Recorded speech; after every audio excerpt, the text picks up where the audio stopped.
Vamos começar aqui.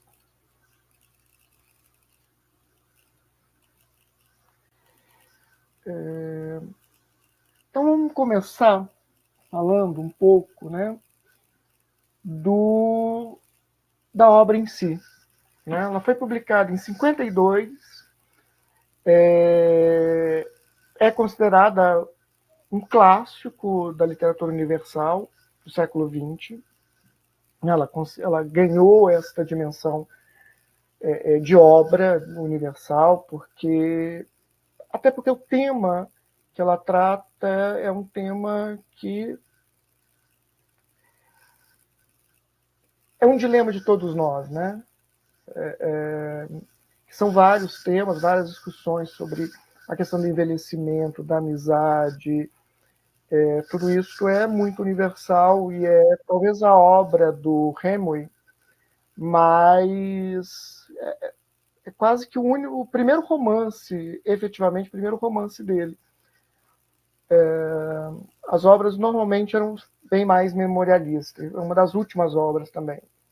Com essa obra, ele ganhou o Pulitzer, que é o principal prêmio de literatura, jornalismo dos Estados Unidos, e no outro ano, em 54, ganha o Prêmio Nobel de Literatura. Né?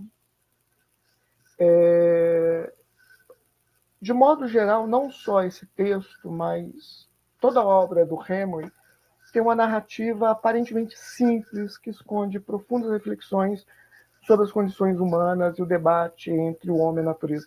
Nesse livro ele está debatendo muito claramente a questão do homem e a natureza, mas a obra do Hemingway ela é sempre muito simples, né? Uma escrita muito simples.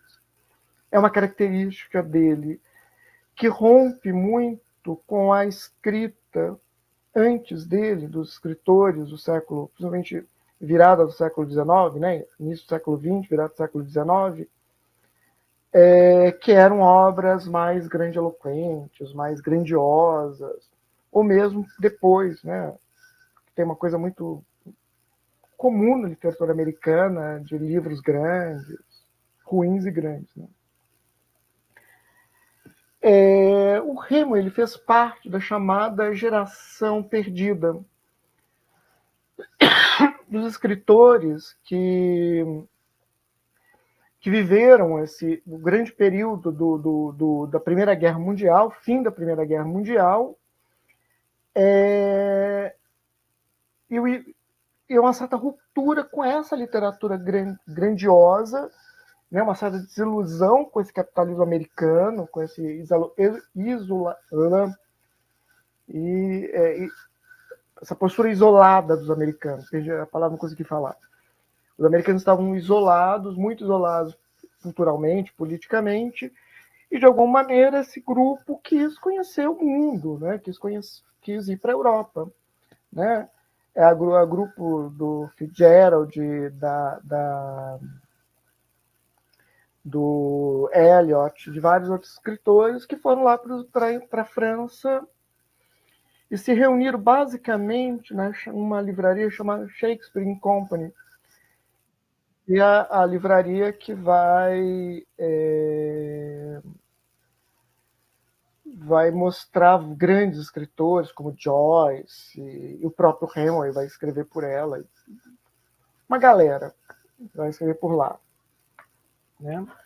Bem, o Hemingway ele participou da Segunda Guerra Mundial, da Primeira Guerra Mundial, como na verdade na Cruz Vermelha, né? Então sua vida foi moldada por experiências intensas com participação nas duas guerras, na primeira e na segunda, né? E a sobrevivência de um acidente de avião que influenciou profundamente nas suas narrativas. Ele vai sofrer um acidente muito grave na perna, se não me engano, que em vários momentos ele vai falar das dores, de várias dificuldades que ele teve a partir desse problema que ele teve na Segunda Guerra. Né? O acidente foi na Segunda Guerra Mundial. Né? Viveu em Cuba por um bom tempo, mais de 20 anos, né, com sua última esposa, sua terceira esposa. Lembrando que Cuba ele foi viver até 1952, né, quando aí nós temos a Revolução 58, 58, 59, quando começa a Revolução Cubana, né? Tem a Revolução Cubana. Isso vai influenciar profundamente essa saída de Cuba e ele vai se suicidar. Né? Dizem que não foi só por isso, mas muito fortemente por essa ruptura que ele teve e tudo mais. Né? Bem, o estilo do Hemingway, ele trabalha muito nessa coisa de como se fosse um iceberg, né? Assim, você tem lá uma pontinha que depois vão ser descobertos na profundidade que realmente trata o texto. Né? Então, ele tem uma prosa muito clara, né, objetiva, econômica, sujeito, verbo, predicado, moldado por uma experiência como jornalista. Quando ele muito jovem foi jornalista, escreveu no jornal, em vários jornais. No tempo que ele esteve em Paris, ele escreveu para os jornais americanos de Paris. Né? Isto influenciou muito a escrita dele. Né? Mas a maior inovação da literatura de Hemingway, né, é essa ideia de uma escrita como iceberg. Né? Tem apenas uma parte visível acima da água, o texto visível é apenas uma fração do significado total de sua obra. Né? E aí, como funciona isso? Né? A maior parte da história permanece submersa, não dita explicitamente. Aquela coisa lá do final, assim, o final foi bom, foi ruim, cara, vai da sua interpretação, vai de você abaixar a cabeça, né? Pôr a cabeça para dentro da água e olhar, né? O leitor infere a profundidade através das entrelinhas, das atitudes dos personagens. O que está escrito é apenas a ponta do iceberg. O que não é dito contém o verdadeiro peso da narrativa. De alguma Andrei, obra... desculpa te interromper, viu? É só para complementar que eu acho que isso entra muito naquela questão do menos é mais também, né? A gente falou que a escrita dele é uma escrita muito simples, ele trata uma narrativa muito universal também. Claro que conhecendo a história dele, conhecendo o passado dele, isso complementa muito mais a história. Afinal, foi ele que escreveu. Mas isso que eu acho que é o bonito, assim, a gente conseguir se colocar na narrativa. Eu acho que é o que faz a escrita do Hemingway tão maravilhosa, a gente se colocar no lugar, a gente interpretar da nossa forma, a gente se completar na narrativa, né? Então, o que está escrito na pontinha do iceberg é uma coisa, mas a gente se coloca ali naquele fundo, a gente, né, usa a nossa imaginação e sente ali no fundo uma história muito universal, mas que também é muito individual. Eu acho que é isso que faz a história dele, da escrita dele, muito bonita. Sim. Talvez a universalidade da escrita dele seja exatamente nisto, né? Dele ser capaz de abrir para várias interpretações, assim, para várias falas. Eu acho que é universal pelo tema, né? Amizade, envelhecimento, é um tema universal, mas é universal também por isso, por essa grande abertura e pela inovação. O Hemingway, ele foi talvez um dos primeiros escritores, principalmente em língua inglesa, americano, a fazer essa escrita simples e a falar de cotidiano. É o primeiro a falar de cotidiano. Então, os primeiros livros, ele vai falar do período de guerra. Né? Tem um livro que é um dos mais famosos dele, Paris é uma Festa, é a vida dele em Paris, conhecendo lá, batendo papo com James Joyce, visitando a Shakespeare Company, brigando com um pintor famoso, se não me engano, com Picasso lá, eles brigando, discutindo com Picasso, ele enchendo a cara de bebedeira. Então, isso não era comum na literatura, em especial na literatura americana. Né? E que aí o Hemingway fala, não, vamos trazer essa vida cotidiana. É interessante, não sei se é muito comum, vocês conhecem, a geração Beat. Alguém viu falar da geração Beat? os beatnik, Ginsburg, o Jack Kerouac. A maioria deve conhecer Bukowski, né? A gente tem sempre aquela fase Bukowski, que você quer virar porra louca, eu sou porra louca, gosto de literatura underground, vai ler Bukowski. Que é muito legal, tem coisas maravilhosas o Bukowski. Mas tem muita coisa muito ruim, por sinal. Mas essa geração beat, Jack Kerouac, o Ginsburg, falam muito, o próprio Bukowski, em vários momentos da obra dele, falam muito do Hemingway, porque foi o Hemingway que disse, olha, fala do cotidiano, fala dos porres, fala das bebedeiras, né, mas fala com talento. Né, não adianta, se eu falar dos meus porres, das minhas bebedeiras, vai sair uma porcaria. Agora, os caras não, falam de porre com propriedade, diferente de mim. Né? Ele sabe como falar de um porre, né, André? Ele Porra, sabe alimentar isso. né? Não, cara, ele fala de coisas tão idiotas, né? Tão banais.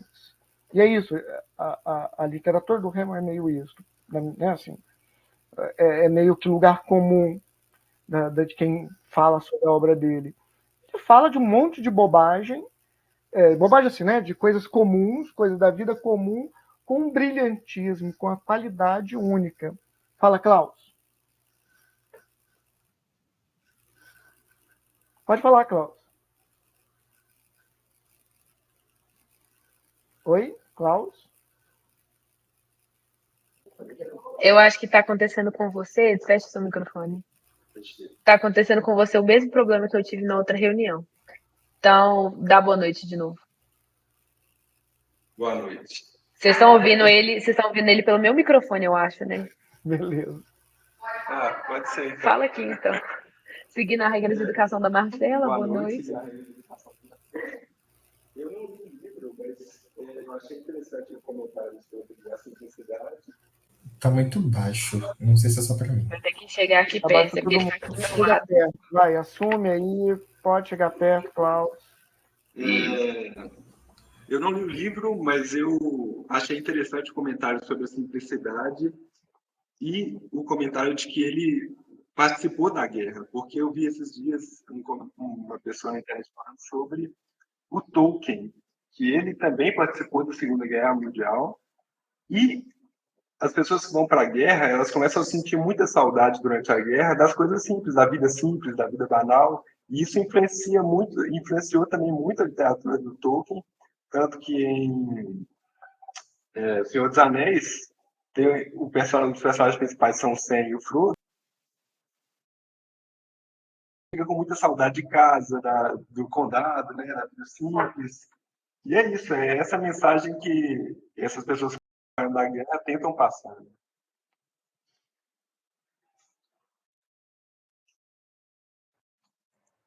Sim, eu nem tinha pensado no Tolkien. Legal. Legal. Isso. Fala, Júlia. Então, eu achei. Vocês estão conseguindo me ouvir direitinho? Tá. Eu vi muita semelhança dessa história, desse livro, com o Viktor Frankl, que é um psiquiatra, filósofo austríaco, e eu consigo perceber mais ainda a simplicidade e a riqueza de Hemingway nesse texto, porque o Viktor, ele era um escritor que ele escrevia de forma mais emocional, assim. E mesmo sem essa escrita emocional, eu consegui fazer uma junção entre os dois. Eu lembrei muito das ideias do Viktor, que o Viktor ele dizia que a gente pode tirar tudo de um homem, menos a última das liberdades humanas, que é a maneira como você vai se portar diante das suas circunstâncias. E eu vejo muito isso no Santiago, que é o velho mar, e eu consigo pegar essas semelhanças mesmo com essa linguagem simples. Então, aí você percebe que na superfície existe essa linguagem popular, mas existe uma densidade, uma profundidade assim no nível simbólico que é muito grande. Sim, eu acho que no caminho das semelhanças, né? A gente estava até falando antes, e eu tinha conversado até com a Tawine ontem sobre isso. até por uma provocação que ela fez a mim, eu pensei assim, que é isso, assim, o Hemingway, ele quebrou paradigma. Ele falou do simples, né? Mas ele também carrega toda uma tradição literária. E aí eu fui lembrando que, por exemplo, Moby Dick, que é uma obra maravilhosa, é um calhamaço, um catatal gigante, com esta mentalidade, com essa visão de grande obra, uma epopeia, né? E como, de alguma maneira, há um espelhamento, quase espelhando e negando o Moby Dick, né? O Santiago é um homem simples, é um marujo, é um senhor, é um velho que né, tá envelhecendo, tá ficando lá velhinho e tal, tá com azar, né? Tá há 80 e tantos dias sem conseguir pegar um peixe. O seu grande amigo é um menino que ele ensinou, mas pelo azar dele foi para outro navio. Enquanto o capitão do navio, lá de Moby Dick, né, é um cara arrogante, né? Ele confronta a natureza, né? Moby Dick é o confronto do homem contra a natureza. Enquanto o velho mar, não. A natureza confronta toda a natureza, né? O envelhecimento, o mar, o tubarão, os peixes, tudo está confrontando Santiago. Em Moby Dick é bem o contrário. A Marcela levantou primeiro, depois o André. Vai, Marcela. Só que eu queria ler alguns comentários do chat, né? Que eu falei que a gente ia lendo em voz alta ao longo do tempo. A Gabriele Santos falou que gostou muito do estilo do autor, né? Imagino que seja o estilo de escrita, da narrativa. E o Pedro Brito falou: geração beat influenciou muito no movimento hippie. Eu achei esse comentário dele muito interessante também. Isso. Vai lá, André. Uma das coisas que eu pensei muito nos primeiros páginas ali de leitura foi uma forma muito inteligente que o Hemingway descreveu a solidão da humanidade, das pessoas quando elas estão mais velhas, né? Então, você vê que, aparentemente, ele passa a vida toda dele naquele, não sei como eu posso chamar, enfim, no local onde ele morava, e ainda assim, né, mesmo tendo vivido lá, provavelmente por muito tempo, ele só tinha amizade do Manolim, que foi a pessoa que ele ensinou a pescar. E para além disso, uma das coisas que eu achei muito interessante foi a forma que ele tratou de dignificar a natureza, né? Porque hoje em dia a gente pensa muito nessa relação homem-natureza numa visão muito predatória, né? Em que a gente utiliza os recursos naturais e não se preocupa em pedir licença para a natureza, né? Então a gente está sempre buscando o nosso próprio prazer ali, ou olhando muito de forma individualista para aquilo que a gente tem de necessidade, coisa que o Santiago descarta muito, né? Porque ele se coloca ali como, né, uma pessoa talvez seja até menos digna do que o peixe que ele estava pescando, tem toda aquele ódio à natureza e de respeitar mesmo o seu espaço, o espaço das pessoas, né? Enfim, o espaço do homem e o espaço das outras criaturas. Então isso eu achei muito interessante, assim, no enredo da história. Eu acho que até retomando um pouco nessa oposição entre o Velho Mar e o Moby Dick, né? Um é grandioso, o outro tem 400 páginas, o outro tem cento e poucas páginas. Um é isso, é o combate contra a natureza. Assim, lá o capitão do navio ele quer pegar a baleia branca, ele quer submeter a baleia branca à sua ira e vai atrás, tudo mais. No final, a natureza acaba ganhando a briga, mas ainda é o homem lutando contra a natureza. No Velho Mar, lá, o Santiago, é a natureza, é o diálogo, é o respeito que ele tem com o Marlin, né? no final, é uma relação muito respeitosa entre esses dois personagens, né?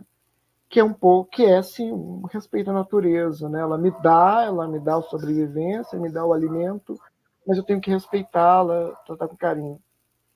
Júlia? Só para complementar a sua fala e a fala do André, esse tema não é um tema muito difícil de você ver, né? O homem versus a natureza. Acho que a abordagem do Hemingway que é diferente, né? Existe uma comunhão ali do homem com a natureza. O Santiago não enxerga a natureza como oponente em nenhum momento, né? Muito pelo contrário, ele até se preocupa muito com a dor daquele peixe que ele está pescando. E não há ódio. Não existe ódio, é a luta pela sobrevivência mesmo. Não é ódio nenhum. Que eu acho que aí vem talvez uma discussão sobre a sabedoria, né? A sabedoria da idade, o velho. Inclusive, muitas falas do Santiago expressam essa sabedoria prática que ele tem sobre a vida, né? Apesar de ser um velho, humilde e pobre, ele tem uma sabedoria muito prática com relação a tudo que envolve a vida. Eu sempre vou lembrar dessa oposição, assim, enquanto o Santiago é um sábio na humildade, na ignorância, o capitão do navio é um tolo na sua superioridade, né? E é lindo ver o quanto... Não sei, eu nunca li isso, se alguém zapear aí e achar, beleza.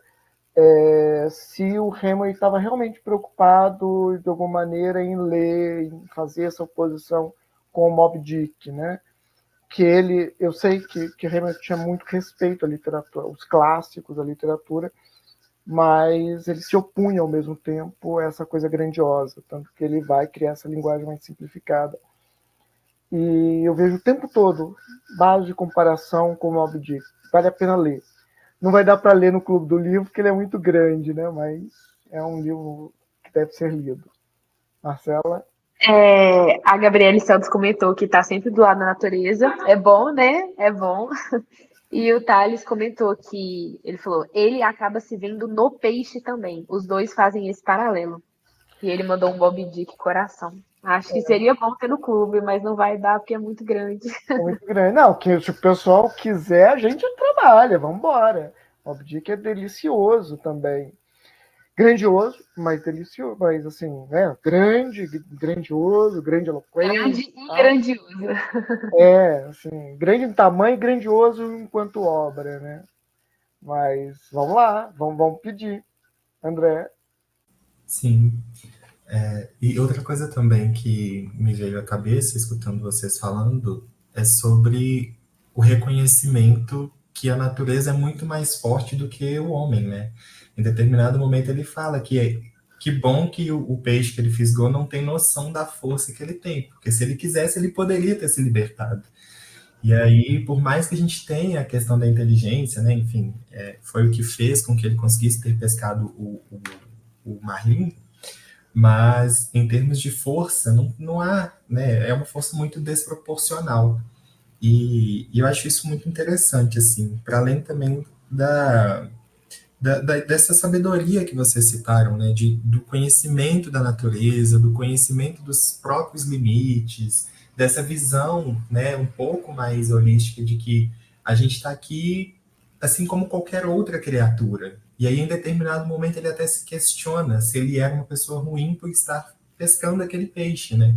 Mas aí ele leva para o lado de que quantas pessoas vão ser alimentadas com a carne dele, né? Coisas que acho que são muitos valores que se perderam completamente, né? Hoje em dia a gente não, né? A sociedade moderna capitalista, ela não tem essa preocupação, né? Você não pesca porque você pensa quantas pessoas vão perder a fome ou serão alimentadas por, enfim, aquela carne ou da caça. Você só faz porque você precisa de lucro. Então, assim, essa dignidade do Santiago é uma coisa que, para além de tudo, falta nas pessoas hoje em dia, né? Isso eu acho que foi uma forma também muito bonita, assim, de se descrever enfim, o que a humanidade pode ter de melhor, sabe? Que é saber conviver ali com as espécies. Sim, se colocando assim, né? porque ele viaja, ele tem uma relação quase íntima com o Marlin, né?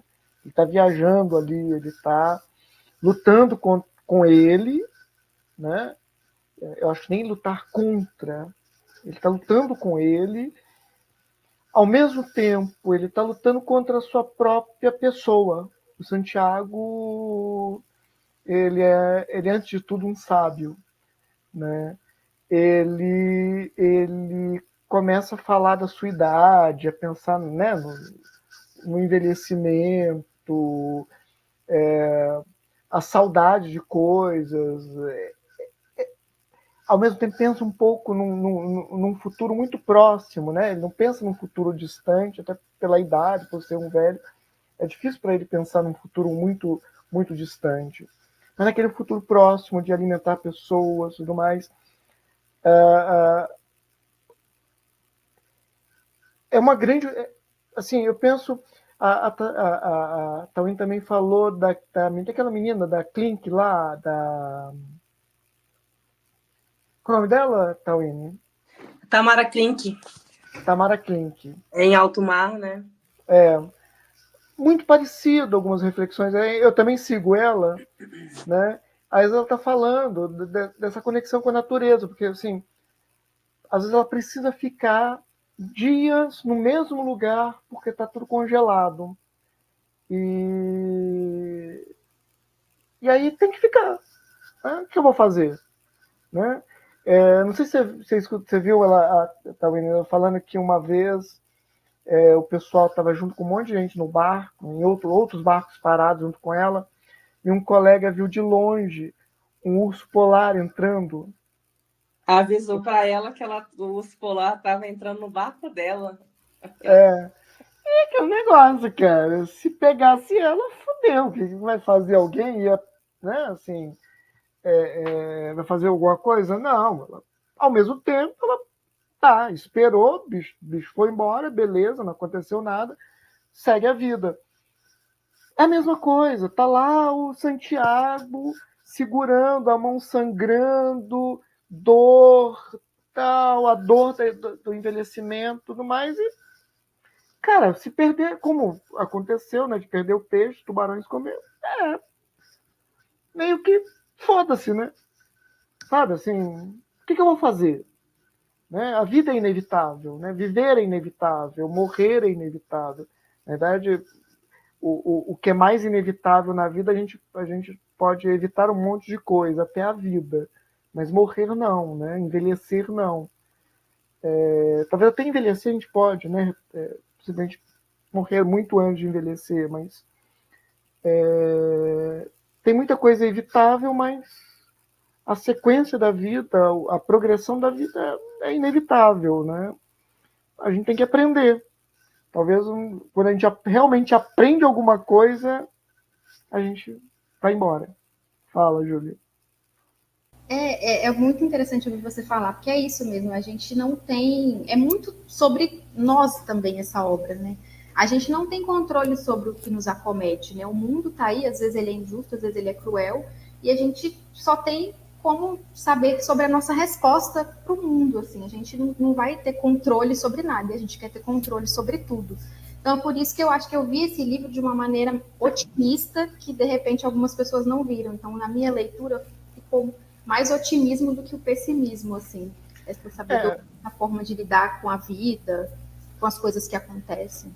É o tal do iceberg, né? Sim. Onde tinha falar aquela história meio boba, né? Qualquer um vai, mas tem mais abaixo, né? E voltando agora a Tamara, né?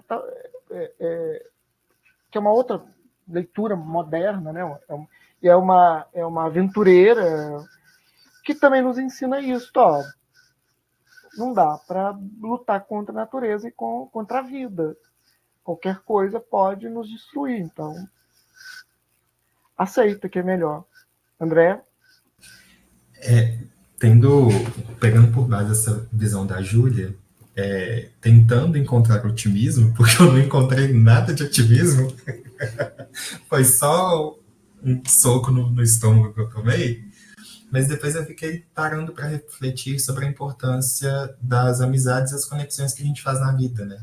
O Manolin, desde o início, a gratidão que ele tinha pelo Santiago, por tê-lo ensinado a pescar, por ter mostrado muitas coisas, se mostrando muito presente ali na vida dele, mesmo com os 84 dias de azar, mesmo com, né, enfim, o final de tudo, eu acho que me pega muito isso, né? Como que após uma derrota, entre aspas, é importante a gente ter pessoas próximas que vão nos ajudar ali a nos recompor, a seguir em frente. Quando ele não estava conseguindo pescar, foi o Manolin que ajudou ele, né, a conseguir a isca, a deixá-lo otimista, por mais que muitas vezes ali pudessem, né, dizer o contrário. Então, sobre essas relações humanas, né, coisa que talvez falta muito na sociedade dos Estados Unidos, como você falou no início, né, ele sai ali daquela visão dos Estados Unidos buscando ir para a Europa para poder beber de outras fontes. Talvez há também uma crítica sobre o individualismo, né? Tem uma sociedade extremamente individualista, você está tendo o desenvolvimento do capitalismo americano, muito isolado da Europa, mas o Tempo da Inocência é um livro que retrata muito a sociedade individualista, muito elitista, muito fechado em si mesmo, e as amizades são amizades de interesse.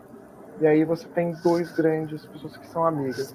Ó, primeiro não, fantástico que você falou. Assim, legal isso. E outra coisa também, a nossa reflexão sobre o que é sucesso, né? A gente está muito relacionado à visão do sucesso com a conquista, o ter. E eu acho que esse livro ele começa a falar sobre sucesso de outras formas, né? Igual um idoso que conseguiu estar no meio do mar, sozinho, e a toda sorte, e ainda assim conseguir ter tido aquele vislumbre ali de sucesso, que é ter, né? Porque ele conseguiu o fim dele ali, que era realizar a pesca. Sim. Então, eu acho que isso nos faz refletir sobre as várias faces e as várias formas de se realizar naquilo que você faz, independente do resultado. Para todo o sucesso é ter trago o mar inteiro, né? Para ele, não. Só o ato de pescar foi um grande sucesso. Exato. Tawini? O André falou aí sobre a questão das relações, e muitas vezes durante ele nos diálogos internos, ele lembra do Manolin, né? Ele lembra de como as primeiras vezes que ele ensinou a pescar, ele fica lembrando, ele se apega a essa memória, acho que talvez para ter força, assim. Eu acho que tem ali eu acho que tem ali uma coisa que é muito legal. Quer dizer, estão falando, eu estou pensando, tá? Não sei se é uma ideia que estou tendo agora. Tem duas grandes sabedorias presentes que não se conflituam: a sabedoria do velho e a sabedoria do novo. E essa sabedoria do novo, ela está muito atrelada nesse aprendizado que ele teve com Santiago. Manolin, ele é um sábio. É uma criança que é um sábio. Você imagina, se eu tivesse um filho tão sábio quanto ele, eu batia nele, sei lá, cara, morreria de vergonha, o quanto ele seria muito mais sábio do que eu sou agora, né? Marcela? Primeiro, eu só queria perguntar, Pedro, você tá querendo falar ou não? Só porque esse microfonezinho tá aberto, aí tá um chiadinho, aí era só pra avisar que o microfone... Isso. Mas pode falar, Pedro. Se quiser falar também tá ótimo. Mas eu ia, na verdade, ler a mensagem da Lígia no chat, que ela mandou uma mensagem muito interessante. Ela falou assim: essa narrativa me fez refletir sobre como a riqueza da vida parece mesmo residir nas coisas mais simples. Tem uma frase ali que me chamou bastante atenção, sobre pedir emprestado e depois estar pedindo esmola. Eu não sei se sou muito emotiva, mas eu me emocionei muito em vários momentos. Lídia, estamos todos muito emocionados. É aquilo que a gente falou, né? Ele pega no simples, mas é um simples muito pessoal, é um simples muito, como é que fala, que a gente conhece muito, que a gente sente muito mesmo, porque faz parte do nosso cotidiano. E a gente se coloca. E aí, é uma coisa que é legal, assim, André, para Não dizer que você está errado de ter visto de forma pessimista, porque eu acho que é uma literatura, é uma remoer isso. E é interessante isso na obra dele. Assim, eu li vários livros dele, eu tive a minha fase. Bem, eu sou TDAH, né? Descobri há pouco tempo, mas estava lá. Eu tive meu hiperfoco de ler quase toda a obra dele. Assim. Basicamente, a obra dele tem várias chaves, sabe? Assim, você pode ler como algo pessimista, como algo otimista. Você pode achar que ele está te contando um segredo. Sabe aquela coisa assim? O cara está te contando para você. Não está contando nem para Júlia, nem para Marcela, nem para ninguém. Está contando para mim um segredo. O Santiago me contou um segredo. Né? O menininho lá, que para mim é um gênio, um sábio, né? um sábio, um grande sábio. Ele me contou um segredo, mas para mim, não contou para mais ninguém. Então essa chave, tanto negativo, pessimismo, negativo não, mas mais pessimista, mas mais otimista, é muito possível. Mas eu acho que no final a gente tem que ser impactado, minimamente impactado. Né? A gente não vai nem se tornar pessoas melhores com isso, não. Mas impactado a gente se torna. Thales? Thales? Então, eu ia falar isso, eu ia mencionar isso tipo, no início também, quando você falou dessa questão das múltiplas interpretações, só que como eu tava dirigindo, não tinha como eu parar e ligar o microfone, mas eu também tive uma interpretação muito parecida, né, com o do André e tal, mas uma coisa tipo, que eu acho que é uma característica muito é, interessante da contemporaneidade, né, da literatura contemporânea, é essa questão, tipo assim, que eu fico pensando que esse viés, tipo, meio aberto, tipo assim, para as múltiplas interpretações, elas também são muito afetadas pelo contexto que você tá. Eu fico pensando assim, se eu ler esse livro de novo, quando eu for, sei lá, da idade do Santiago, será que eu vou interpretar de um jeito diferente? Será que a história vai me impactar de uma forma diferente? Porque lá dentro, tipo, tem coisas que eu vejo, assim, que eu escuto, por exemplo, o meu vô de 95 anos falar, que eu penso, tipo assim, esse pessimismo que, tipo, o Santiago tem é muito as coisas que o meu vô ecoa. Porque, tipo, a gente vai chegando no final da vida e a mente, ela, tipo, muda, entendeu? Enquanto eu estou aqui agora, né, nos meus quase 30 anos, tá uma coisa, assim, eu ainda consigo ver de uma forma que seja mais positiva, mas será que eu vou estar, tipo, tendo essa mesma visão quando eu estiver, tipo, na situação parecida com a dele? Né? Porque a história fala muito disso também, dessa questão, esse sentimento, tipo, do que a minha sorte já passou, né? O auge quando eu estava na minha saúde, da minha capacidade de fazer as coisas já passou, né? Eu imagino como que deve ser, tipo, pensar esse tipo de coisa quando você tá na idade assim. Eu me tornei inútil, né? Eu me tornei inútil. Eu sempre penso Exato. umas coisas sobre a questão da idade, umas reflexões. Até eu tenho um pai que está com 80 anos, né, envelhecendo, e tenho uma sobrinha de 18 anos, e eu cheguei nos meus 50 anos. Eu penso sempre o seguinte: minha sobrinha tem sempre um olhar para frente. Né?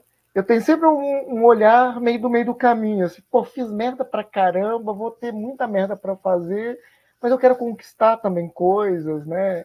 E meu pai não, né? Ele sempre olha para trás, para as memórias para trás, assim. Eu acho que o Santiago também olha muito para trás e eu acho que essa conquista que ele tem, no final, é um olhar para trás. Ele não está olhando para frente, né? O Manuelin ele tá olhando para frente. A esperança dele é para frente. Do Santiago é a esperança de quem está olhando para trás, pelo que ele viveu. Né, Marcelo? É isso aí. Eu acho que eu só queria complementar um pouquinho do que o Thales falou, porque a gente tinha até comentado que é uma obra que a gente se coloca nela, né? Eu acho que se você leu esse livro e ficou completamente apático, só pegou o que tinha na narrativa, foi uma leitura muito rasa, né? Uma leitura que a gente se envolve, a gente se coloca ali, coloca nossos sentimentos, nossa realidade. Eu acho que isso que você falou das fases da vida volta muito nisso. Talvez seja um livro interessante ler para o resto da vida, fazer várias releituras, e cada leitura vai ser uma leitura única, né? Então, eu, por exemplo, com 21 anos lendo esse livro, eu vou ter uma interpretação. Eu, com 40 anos, em outra realidade, dependendo do que eu estiver fazendo, vai ter outra coisa na minha vida que vai influenciar. E também, claro, igual o Thales mencionou, na terceira idade, quando eu estiver muito mais velha, na idade de Santiago ou até mais velha, uma outra interpretação muito diferente, com mais conhecimento, mais experiência. Então, acho que um livro que, assim, cada leitura que você fizer dele, ele vai te contar uma nova história, ele vai te trazer uma nova reflexão. Você vai encontrando um pouquinho, um pedaço maior do iceberg, né? Sim, muito interessante mesmo pensar em termos de como que em cada fase da vida essa história afeta as pessoas, né? Tanto é que para o Santiago, mesmo depois de ter pescado, tudo que ele queria era chegar em casa e estar na cama dele. Ele até preferia estar na cama dele do que estar passando por aquilo, mas no final quem chora é o Manolim, né? Então, assim, como que aquilo pega para diferente em pessoas diferentes, em momentos diferentes, que é isso, né? Um olhar para trás e um olhar apenas para frente, sem pensar ali muito naquilo que eu falei, né? Nas visões de sucesso, que de fato se materializa como sucesso. Esta obra, não dá para falar que é uma obra anticapitalista, né? Aí é forçar um pouco a barra, mas podemos, vamos lá. Vamos dar liberdade para essa merda. Vamos falar o que a gente acha, né? Mais do que. Mas assim, é isso. Nós podemos criar uma outra lógica para além desta lógica do sucesso imediato. Porque o sucesso imediato para Santiago era trazer o peixe, não é ter chegado, né? O Manoelinho, o sucesso é estar com Santiago, aproveitar cada segundo do saber do Santiago, né? Ele não estava preocupado se Santiago era rico, se ele estava gastando o dinheiro dele com Santiago, né? Assim, pagando cerveja para o Santiago. Não, ele estava entregando algo. Assim, ele se sentia tão em dívida com Santiago, e essa dívida não é nada financeira, não é nada de dinheiro, né? Que ele se entrega a esse amigo, né? E é um amigo, um mestre, uma pessoa que o ensinou tudo, e é um amigo. E é muito forte essa relação entre os dois, assim, né? Eu vejo que você quer. E aí é isso, né? A loja do capitalismo tem sempre essa coisa do velho que se descarta, o novo que se torna capital, se torna riqueza, e no livro, não. É o velho que é sábio, o novo que é sábio, esse saber, essa sabedoria, essa beleza se encontra ali e vamos tocando a bola. Eu acho que isso é tão revigorante, né? Assim, uma ideia simples, né? Pequena, não muito profunda, elaborada, escrita há um tempo atrás, né? De 52, mas que ainda perdura com um simbolismo muito grande, né? E aí, só engatando aqui, a Gabriele Santos falou que vai ter que ir, mas se divertiu muito. Obrigada pela participação, viu, Gabriele? Mas pode comentar, Andrei, desculpa. Por que ler os clássicos? Por que ler os clássicos? Foi escrito por quem? Ítalo Calvino. O Ítalo Calvino, no Por que ler os clássicos, ele dá uma definição muito, muito boa de clássico. Clássico é aquilo que perdura ao tempo. Que você vai falar hoje, daqui a 200 anos, você vai. Ele é novo quando foi escrito, é novo quando vai ser lido 20 anos, 30, 40, 50 anos depois. E Hemingway é clássico por isso. Primeiro, que ele é universal, ele pode ser lido por qualquer um e ser compreendido. E talvez a compreensão de um oriental vai ser completamente diferente da nossa compreensão. A compreensão de um brasileiro é a mesma de um europeu, assim, vai ser diferente de um europeu, mas ambos compreendemos como um tema universal, né? Júlia? Era só um recado mais burocrático que quem precisar ir saindo da sala por favor, coloque o nome completo para nós e o e-mail no chat, tá bom? Por favor. Ah, tá. Por favor, coloque para poder lá receber o certificado e tudo mais. Tem que lembrar, eu vou falando e vou esquecendo. Isso. Não, teve alguns que já até preencheram o formulário, a Gabriela falou que preencheu, mas para garantir mandou o e-mail dela. Mas quem está entrando aqui na reunião agora não chegou a preencher o formulário de inscrição, só acabou recebendo o link da reunião e está aqui, se divertiu e gostou, você ganhou uma hora complementar. Então, manda as informações para a gente e entra no grupo também, quem tiver interesse. Eu vou até colocar o link de WhatsApp no grupo. Quem tiver interesse pode entrar para ficar por mais dentro das novidades, das próximas reuniões. Isso é bem bacana. Então vamos tentar caminhar para o final, né? Porque vai ter para o próximo encontro, no dia 30, também, mesmo bate-horário, mesmo esquema. Eu acho que, assim, para tentar concluir, se é que dá para concluir alguma coisa, né? Se é que é necessário concluir alguma coisa, o legal desse livro, que é pequenininho, né? Fácil de ler, a gente lê numa sentada, assim, num dia, né? Um dia alegre a gente consegue ler rapidinho, um dia triste talvez pare um pouquinho para dar uma chorada. É que ele entrega tudo aquilo que ele não promete. Sabe aquelas obras que prometem muita coisa? Né? Você lê um texto, é grandioso, promete um monte de coisa, no final, ele não prometeu nada. Sabe? O Hemingway falou assim, leia, eu não estou te prometendo nada. Não estou te prometendo que você fique feliz, não estou te prometendo que você fique triste, não estou te prometendo porra nenhuma. Leia. E no final ele te entrega. Na verdade, você se entrega ao livro e entrega uma interpretação. Então tem o André que achou que ficou triste, viu questões pessimistas, o Thales também.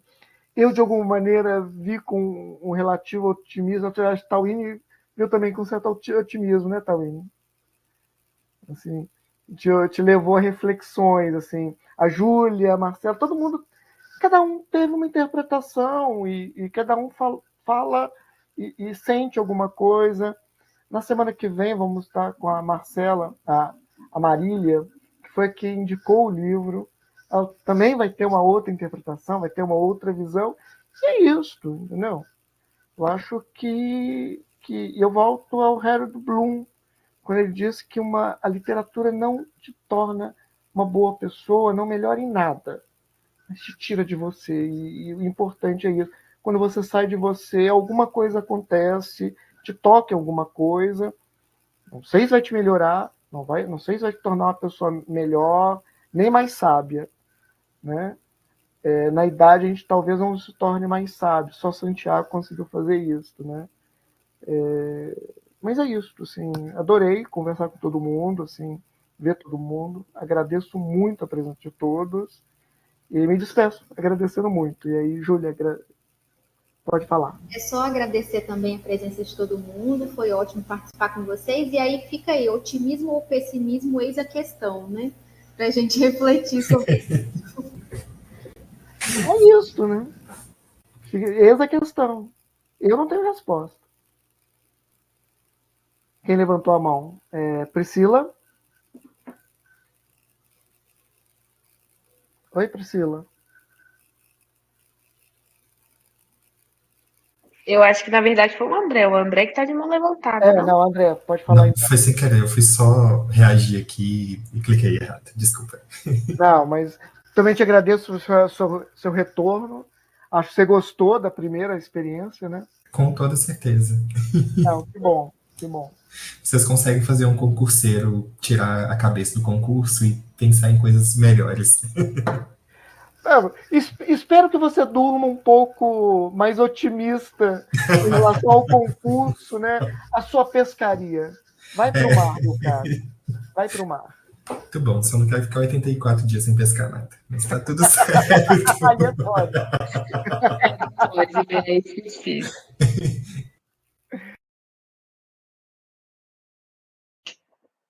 Ô, Andrei, você tinha mutado o microfone. acabou o tempo, assim, tem um monte de gente que vai para aula, já está saindo. Isso, então quem precisar sair pode sair, pessoal. Muito obrigada pela participação, a gente agradece. Agradeço muito. Semana que vem não, daqui 2 semanas, né? Dia 30, na terça-feira, estaremos aqui novamente discutindo O Velho e o Mar, dessa vez o livro inteiro, esperando vocês aqui. Tá joia? Beijo, gente. Tchau, tchau. Tchau, tchau. E aí, meninos? Já fechou? Deixa eu só confirmar o chat aqui, que tem essa função aqui, achei ótimo, inclusive.